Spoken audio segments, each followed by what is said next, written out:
My sister has been staying at my house for the past 3 days. She's on a weight loss journey and trying to recover from binge eating. She's doing well on this and I'm proud of her for that, but I didn't understand everything she's been doing. Yesterday I came home from work to find a bag of chips and some expensive chocolates smashed in my garbage can. I told her she could eat whatever she wanted. I'm not upset about myself being unable to enjoy this, but I'm upset that I spend money on them and nobody enjoyed them. When I asked her why she'd done that, she told me she would crush or eat them, so it shouldn't matter because I wouldn't have gotten them anyway. She said she learned this in therapy as a better way to control herself around food and not use her body as a garbage can. I'm glad she's learning healthier habits and trying to get better, but I told her she either needs to pay me for the food she's wasting or just suck it up and eat it because I won't be paying for her to waste food. She told me it wouldn't happen again and she apologized. I dropped the money talk. It wasn't that big of a loss and she didn't know I would be so hurt by it. Today, I came home from work and found a pack of ramen smashed. This time she tried to hide it in her bag, but she spilled it all over the floor the next time she got into it. She immediately apologized and started to clean it up, but I had enough already. I told her she had to be out of my house tomorrow. She started crying and told me ramen is so cheap I shouldn't even be worried about it. But to me, it's the blatant disrespect of coming into my home and destroying the food that I bought with my own money. That was 3 hours ago and we haven't spoken since. I'm starting to feel like I overreacted, but I don't know if this is the case. Am I the idiot for snapping at my sister for crushing some of my food? Not the idiot. Her binge eating is not your problem to solve, and destroying your food should not be her treatment. Her therapist should have specified that she should only crush her own food, not any food she sees owned by anyone else. You've been supportive, but it's fair for you to get angry about having your stuff destroyed and money wasted. If her self-control is so poor that she can't help destroying other people's food, she needs to consider staying at a hotel, or perhaps an inpatient or residential treatment option while she's in this stage. Yeah, smashing food feels like a weird coping method, especially when it's not hers. A little respect for space and stuff isn't too much to ask. Wasteful and destructive behavior should not be encouraged in therapy, especially if it's leading to her hiding the fact she's doing it. I recommend a lockable mini fridge, cabinet, etc. Do not remove these things completely, that's not on you. She needs to learn that these temptations will be there for her in the real world, and she needs to learn to manage herself when she sees them or knows they're there. Disagree. OP, you are the idiot. Sis is really fighting for her life here. She deserves blowback for what she did, but the punishment doesn't fit the crime. Very few people are going to recover from any eating disorder without family support, and that's going to include some pretty bad behavior at times because it's so tied up in feelings of self-worth and self-loathing. The therapist who helped encourage this behavior needs to help find a way to rectify it. I would say a joint session with OP, her sister and that therapist might be the best way to find solutions that work for everyone. No, OP has no obligation here. It's OP's home, which was kindly offered to the sister, who contributes nothing but feels entitled to smash food that doesn't belong to her, so now no one can eat. This is way past being a leech if the food is just being wasted. I feel for the sister, but this is not OP's job, and whatever people think OP should do seems to have been tried and clearly isn't working. Sister goes to inpatient therapy, or some moaning, blamey relative can take her in and facilitate this. I, a teen male, met my parents when I was a kindergartner. They adopted me 11 months after I came to live with them. Before that, I bounced around a bunch of different foster homes. I don't remember them, but I know there were lots of talks between my parents, birth parents, and caseworker about how difficult I'd been to place because my birth parents saw me occasionally and how people didn't want to invite that into their lives. But my parents didn't mind, and how it would be better if they could be my parents, not just foster parents. After some of those talks, I was adopted and joined a family that loved me. I have some vague memories of my parents petitioning to change my name when they adopted me, but that was against the protocol for adopting a kid from foster care or something. Our last names can change, but our first names have to stay the same, especially since I was old enough to know and be familiar with my name. But my parents and extended family always hated my name. Some of them used my middle name, but I never liked it, so they used my first name, and I could see they hated it.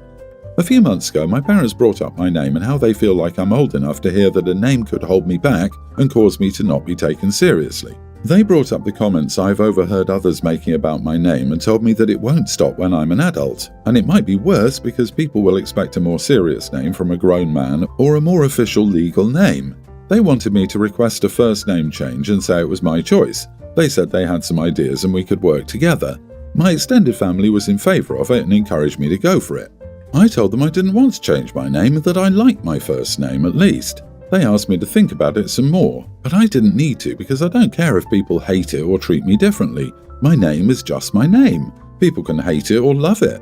It was suggested a few times that I switch my first and middle names around so I could at least have a normal legal name for paperwork and stuff.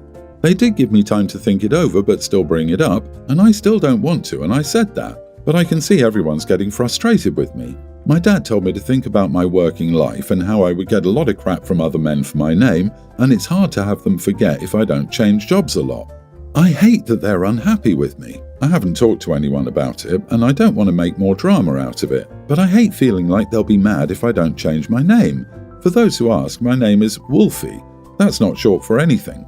It's my actual first name, chosen by my birth parents. Am I the idiot? It's Wolfie? OMG, not the idiot. With that build-up, I was worried it was Humperfinkel or Tidorino or something. Jesus, you're not a puppy to be renamed like that. Wolfie is part of your identity and it's part of who you are.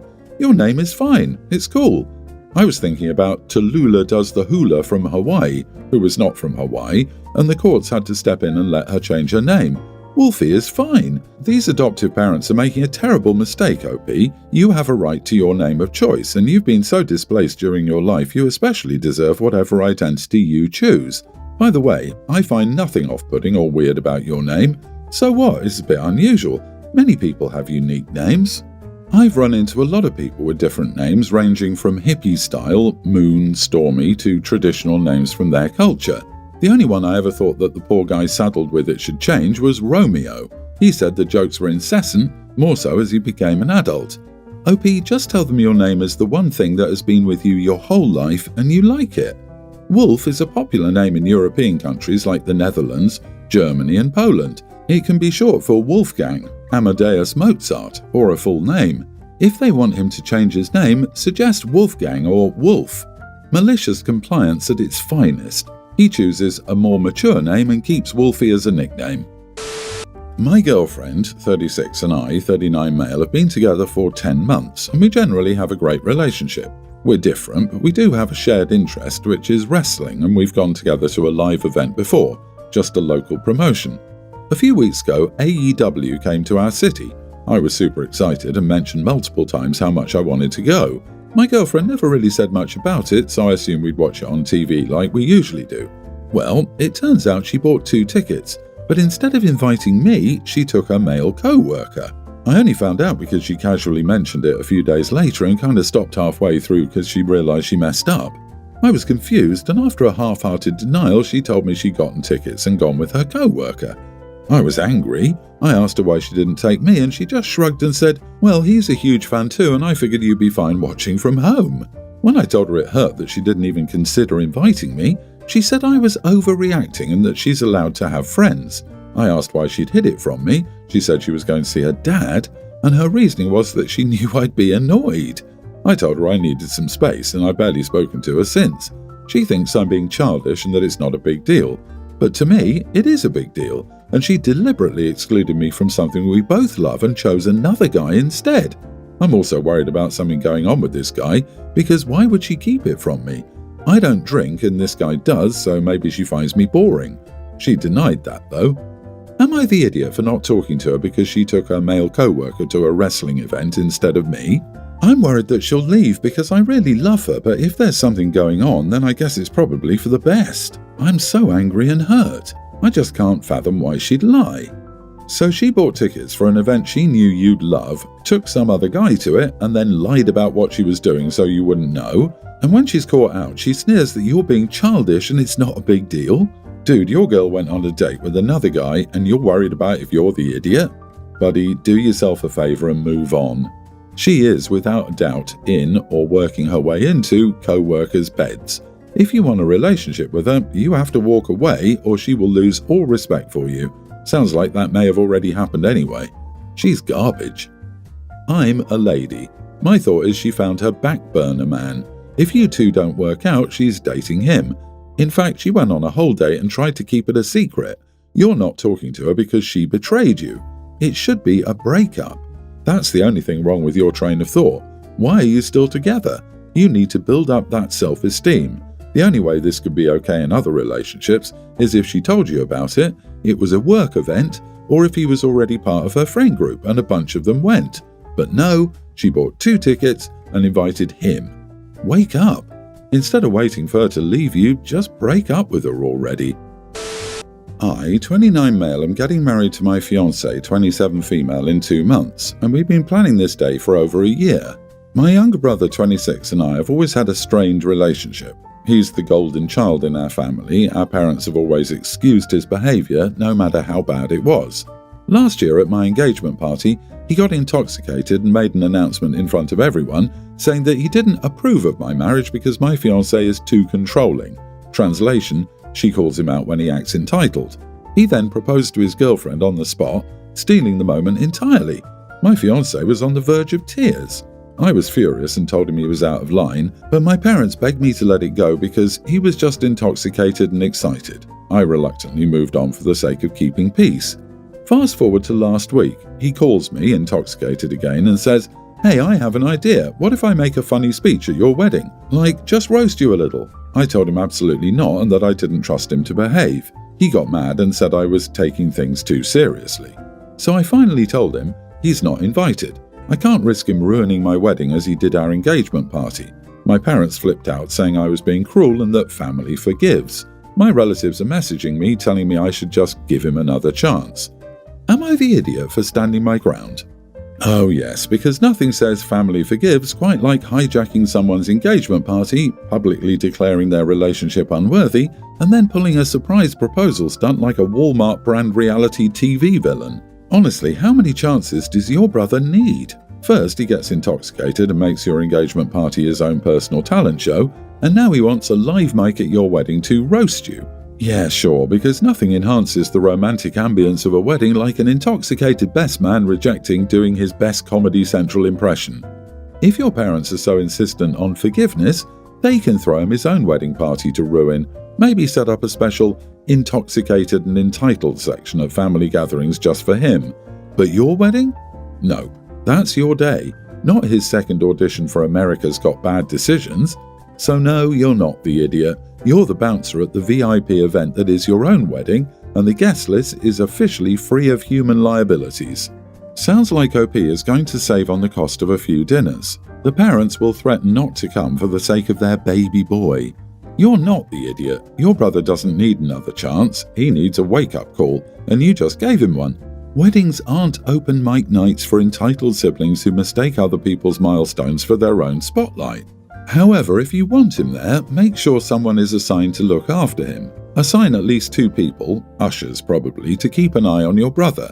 Make sure they know what he looks like. If they or you see that he's beginning to act up, they are to throw him out of the wedding and/or reception venue. If necessary, have them call the cops. You might also warn your parents. Here's his second chance. If he starts anything, he's out of here and he won't get a third chance.